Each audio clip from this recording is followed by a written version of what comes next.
ഇവിടെ ഞാൻ ഇന്നൊരു പുതിയൊരു ടോപ്പിക്കാണ് എടുക്കുന്നത്. വോയേജ് എന്ന് പറയും, വോയേജ് അക്കൗണ്ട്. അപ്പം വോയേജ് എന്ന് പറഞ്ഞു കഴിഞ്ഞാൽ ഒരു ഷിപ്പിംഗ് കമ്പനി ഒരു ഷിപ്പ് യാത്ര ചെയ്യുന്നതിനെയാണ് പറയുന്നത്, ഒരു ഷിപ്പ് ട്രാവൽ ചെയ്യുന്നതിനെയാണ് പറയുന്നത് കംപ്ലീറ്റ് ആയിട്ടും വോയേജ് എന്ന് പറയുന്നത്.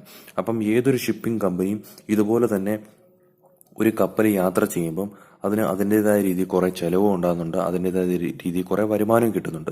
അപ്പോൾ എത്രത്തോളം ചിലവായി എത്രത്തോളം വരുമാനം ഒരു ഷിപ്പിലൂടെ കിട്ടുന്നുണ്ട് ഷിപ്പിംഗ് കമ്പനിക്ക്, അത് കണ്ടെത്തുന്നതിൻ്റെ ഭാഗമായിട്ട് ഷിപ്പിംഗ് കമ്പനി പ്രിപ്പയർ ചെയ്യുന്ന അക്കൗണ്ടിനെ വിളിക്കുന്ന പേരാണ് വോയേജ് അക്കൗണ്ട്. അപ്പം അതുമായിട്ട് ബന്ധപ്പെട്ട കുറച്ച് കാര്യങ്ങളുണ്ട്. നമുക്ക് എന്തായാലും ഒരു ക്വസ്റ്റ്യൻ ആദ്യത്തെ നോക്കാം. Following details are furnished by a shipping company in connection with voyage number T77 which was commenced from Port A on 1st February 2015. The ship arrived at Port D on 31st March 2015. അപ്പോൾ ഒരു കപ്പല് port A എന്ന് പറഞ്ഞൊരു port എയിൽ നിന്ന് യാത്ര തുടങ്ങുന്ന ഫെബ്രുവരി 1, 2015 port ഡിയിലാണ് യാത്ര അവസാനിക്കുന്നത്. അത് 31st March 2015 യാത്ര അവസാനിക്കുന്നത്. When the voyage was completed. അപ്പം ഫെബ്രുവരി മാർച്ച് ഈ 2 മാസം കൊണ്ടാണ് പോർട്ട് എയിൽ നിന്ന് 31st മാർച്ചിന് പോർട്ട് ഡിയിൽ എത്തുന്നു. അങ്ങനെ കംപ്ലീറ്റ് ഷിപ്പിന്റെ ജേർണി അവിടെ ക്ലോസ് ചെയ്യുന്നു, കംപ്ലീറ്റ് ആവുന്നു. ഇനി 2000 ton 500 ton were loaded at port A for port D and port C. അതായത് 2000 ടൺ സാധനങ്ങൾ കംപ്ലീറ്റ് ആയിട്ടും പോർട്ട് എയിൽ നിന്ന് പോർട്ട് ഡിയിലോട്ട് എത്തിക്കുന്നു.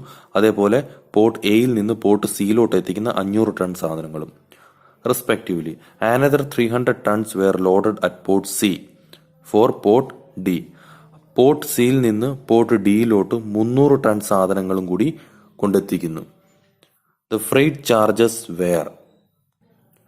ഫ്രൈറ്റ് ചാർജസ് എന്ന് പറഞ്ഞു കഴിഞ്ഞാൽ ഷിപ്പിലോട്ട് സാധനങ്ങൾ ലോഡ് ചെയ്യുന്നതിനെ വിളിക്കുന്ന പേരാണ്, ആ ചാർജിനെ വിളിക്കുന്ന പേരാണ് ഫ്രൈറ്റ് ചാർജസ്. അതായത് ഫ്രൈറ്റ് ഒരു കണക്കിന് ഷിപ്പിംഗ് കമ്പനിക്ക് ഒരു ഇൻകം ആണ്.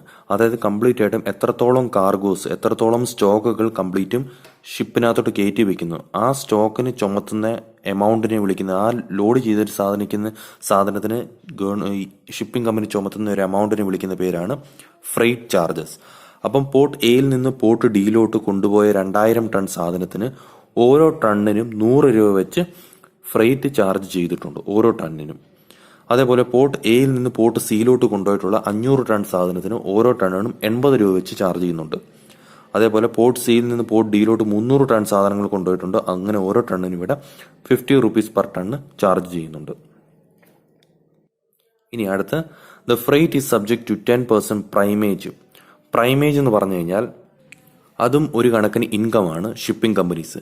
അതായത് ഫ്രൈറ്റിന്റെ കൂടെ തന്നെ അഡീഷണൽ ആയിട്ട് ഷിപ്പിന്റെ ക്യാപ്റ്റന് വേണ്ടിയിട്ട്, ഷിപ്പിലുള്ള ക്യാപ്റ്റന് വേണ്ടിയിട്ട് ഒരു എക്സ്ട്രാ ഇൻകം, ഒരു എക്സ്ട്രാ എമൗണ്ട് കാർഗോയുടെ ഓണേഴ്സ് പേ ചെയ്യുന്നതാണ്. അത് സ്റ്റോക്കിന്റെ ഓണർ പേ ചെയ്യുന്നതാണ് പ്രൈമേജ് എന്ന് പറയുന്നത്. ഫ്രൈറ്റ് എത്രയാണോ അതിന്റെ ഒരു 10%. അപ്പം അത്ര എമൗണ്ട് ഷിപ്പിലെ ക്യാപ്റ്റന് വേണ്ടിയിട്ട് പേ ചെയ്യുന്നതാണ്. അപ്പം അതും ഷിപ്പിംഗ് കമ്പനിക്ക് ഒരു ഇൻകം ആയിട്ടാണ് എടുക്കുന്നത്.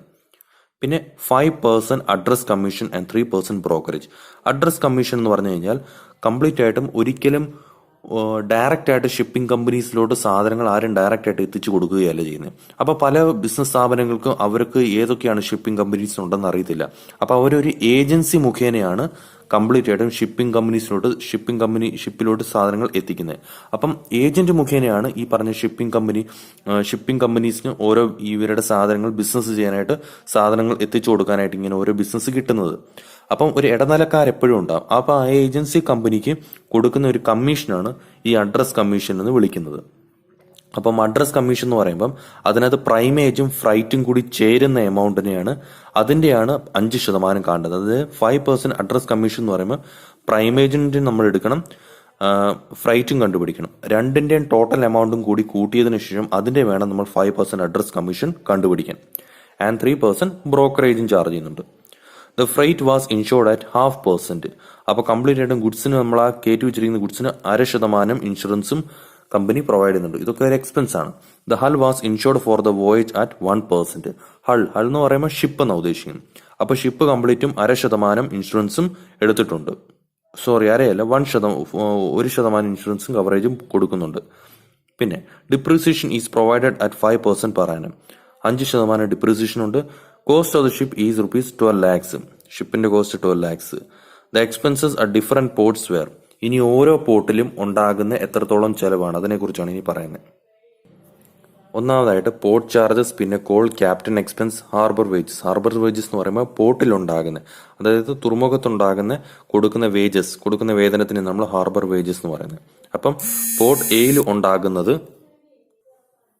പോർട്ട് എയിൽ 5000 രൂപ പോർട്ട് ചാർജസ്, ബിയിൽ 1000 രൂപ, സിയിൽ 3000, ഡിയിൽ 3000. കോൾ അതേപോലെ തന്നെ കൽക്കരി ഉണ്ടാകുന്ന എയിൽ 18,000, ബിയിൽ ഒന്നുമില്ല, സിയിൽ 4000 റുപ്പീസ്, അങ്ങനെ ഡിയിലും ഒന്നുമില്ല. ക്യാപ്റ്റൻ എക്സ്പെൻസ് പോർട്ട് എയിൽ 1200, പോർട്ട് ബിയിൽ 800, പോർട്ട് സിയിൽ 600, പോർട്ട് ഡിയിൽ 900. ഹാർബർ വേജസ് പോർട്ട് എയിൽ 4000, ബിയിൽ ഒന്നുമില്ല, സിയിൽ 3000, ഡിയിൽ 2500.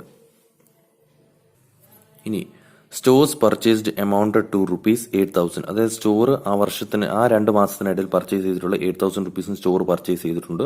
പിന്നെ ഓപ്പണിംഗ് സ്റ്റോക്ക് ഓഫ് സ്റ്റോറിന്റെ 5,000 ആണ്. ആൻഡ് ക്ലോസിംഗ് സ്റ്റോക്ക് 2,000 രൂപയും തന്നിട്ടുണ്ട്. Stock of coal at close is estimated at ₹4,500. അപ്പോൾ സ്റ്റോക്കിന്റെ കോൾ കംപ്ലീറ്റ് ആയിട്ടും ക്ലോസിംഗ് സ്റ്റോക്ക് നമുക്ക് തന്നിട്ടുണ്ട് 4,500.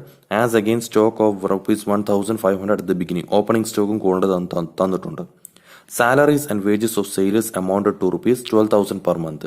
അപ്പൊ വേജസ് മൊത്തം കപ്പലിൽ പോകുന്ന ആളുകളുടെ ആ സ്റ്റാഫിന്റെ മൊത്തത്തിലുള്ള ശമ്പളം എന്ന് പറഞ്ഞാൽ ഒരു മാസം 12,000 രൂപയാണ് ശമ്പളം. അപ്പം ഇവിടെ ഫെബ്രുവരിയിലാണ് തുടങ്ങുന്നത്, ഫെബ്രുവരി തുടങ്ങുന്നു, മാർച്ചിൽ അവസാനിക്കുന്നത്. അപ്പോൾ ഫെബ്രുവരിയിലും മാർച്ചിലും മാത്രമേ വരുന്നുള്ളൂ. അപ്പോൾ 2 മാസം എന്ന് പറയുമ്പോൾ 2 മാസത്തെ മാത്രം നമ്മൾ സാലറി കണ്ടാൽ മാത്രം മതി. നമുക്കിനി വോയേജ് അക്കൗണ്ട് നോക്കാം. അപ്പോൾ ആദ്യം തന്നെ നമ്മൾ നോക്കുന്നത് ക്രെഡിറ്റ് സൈഡ് നോക്കുന്നത് ബൈ ഫ്രൈറ്റ്, ഇൻകം ആയിട്ട് കാണിക്കേണ്ടത്. ഷിപ്പിംഗ് കമ്പനീസിനുണ്ടാകുന്ന വോയേജ് അക്കൗണ്ട് ക്രിയേറ്റ് ചെയ്യുമ്പോൾ ക്രെഡിറ്റ് സൈഡ് നമുക്ക് ഇൻകം കാണിക്കണം. അപ്പോൾ ബൈ ഫ്രൈറ്റ് എത്രത്തോളം? അപ്പോൾ പോർട്ട് എയിൽ നിന്ന് പോർട്ട് ഡി വരെ 2,000 ടണ്ണാണ്. ഓരോ ടണ്ണിന് 100 രൂപ വെച്ച്. അപ്പോൾ 2,000 × 100 2 lakhs.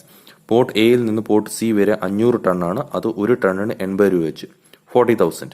പോർട്ട് സിയിൽ നിന്ന് പോർട്ട് ഡി വരെ 300 ടൺ, ഓരോ ടണ്ണിനും 50 രൂപ വെച്ച്, അപ്പോൾ 15,000. Total freight 2,55,000.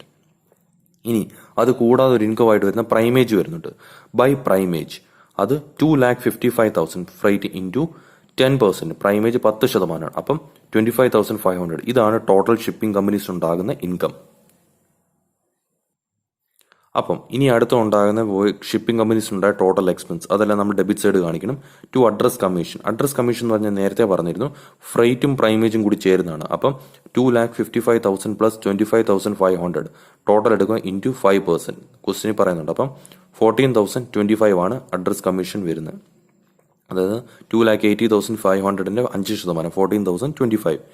ടു ബ്രോക്കറേജ് എടുക്കും കംപ്ലീറ്റ് നമ്മൾ അഡ്രസ് കമ്മീഷൻ മൊത്തം നമ്മൾ പ്രൈമേജും ഫ്രൈറ്റും പ്രൈമേജും കൂടെ ടോട്ടലിന്റെ വേണം എടുക്കാൻ. അപ്പോൾ 2,80,500ന്റെ 3%, 8,415.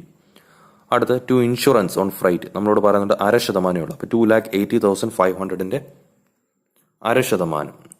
അപ്പോൾ 1,402.5. അതിനെ റൗണ്ട് ചെയ്ത് 1,403 എന്ന് കൊടുക്കുന്നു. അടുത്തത് ഇൻഷുറൻസ് ഓൺ ഹൾ 12 lakhs ആണ് കോസ്റ്റ് ഷിപ്പിന്റെ. അപ്പം അതിന്റെ 1%, 12,000. ഡിപ്രിസിയേഷൻ ചാർജ് ചെയ്യുന്നുണ്ട് 12 lakhsന് 5%. പക്ഷേ 2 മാസത്തേക്കുള്ളൂ നമുക്ക് പോയേക്കുന്ന വോയേജ്, അത് ഫെബ്രുവരിയിലും മാർച്ചിലും. അപ്പം 2 മാസം 2/12, അപ്പം 10,000 വരുന്നു. അടുത്ത പോർട്ട് ചാർജസ് നമുക്ക് ക്വസ്റ്റിന് പറയുന്നുണ്ടത്. മൊത്തം വരുന്ന പോർട്ട് ചാർജസ് 5,000 പോർട്ട് എയിൽ, പോർട്ട് ബിയിൽ 1,000, പോർട്ട് സിയിൽ 3,000, പിന്നെ പോർട്ട് ഡിയിൽ 3,000. ടോട്ടൽ വരുന്ന പോർട്ട് ചാർജസ് 12,000. അടുത്തത് കോൾ കൺസ്യൂംഡ്. അത് മൊത്തം ഓപ്പണിംഗ് നമുക്ക് തന്നിട്ടുണ്ട് 1,500 പ്ലസ് 22,000 എന്ന് പറയുന്നത് ഈ പറഞ്ഞിരിക്കുന്ന ഫെബ്രുവരിയിലും മാർച്ചിലും ഉണ്ടായ എക്സ്പെൻസ് കോൾ കൺസ്യൂം ചെയ്തിട്ടുള്ളത്, മൈനസ് 4,500 കംപ്ലീറ്റ് ആയിട്ടും ഈ പറഞ്ഞിരിക്കുന്ന എന്തുവാണ്, ക്ലോസിംഗ് ആണ്. അപ്പോൾ ഈ 22,000 എന്ന് പറഞ്ഞാൽ പോർട്ട് എയിൽ 18,000 ചിലവായിട്ടുണ്ട്, പോർട്ട് സിയിൽ 4,000. അതാണ് 18,000 പ്ലസ് 4,000 22,000 വരുന്നത്, മൊത്തം 19,000. ഇനി ക്യാപ്റ്റൻ എക്സ്പെൻസ് മൊത്തം 4 പോർട്ടിലേയും കൂടെ ആഡ് ചെയ്താൽ മാത്രം മതി. 1,200 port A plus 800 port B plus 600 port C plus 900 port D, 3,500. Harbour wages 1,200 plus 800 plus 600 plus 900, 3,500. Captain expense. Harbour wages എന്ന് പറയുമ്പോൾ മൊത്തം വരുന്ന 4,000 പോർട്ട് എയിൽ, പിന്നെ പോർട്ട് സിയിൽ 3,000, പോർട്ട് ഡിയിൽ 2,500, അപ്പം 9,500. ഇനി to stores to store consume ചെയ്തിരിക്കും നമുക്കറിയാം. ഓപ്പണിംഗ് തന്നിട്ടുണ്ട് നമുക്ക് 5,000. അതേപോലെ സ്റ്റോർ കൺസ്യൂം ചെയ്തിട്ടുള്ള അല്ലാതെ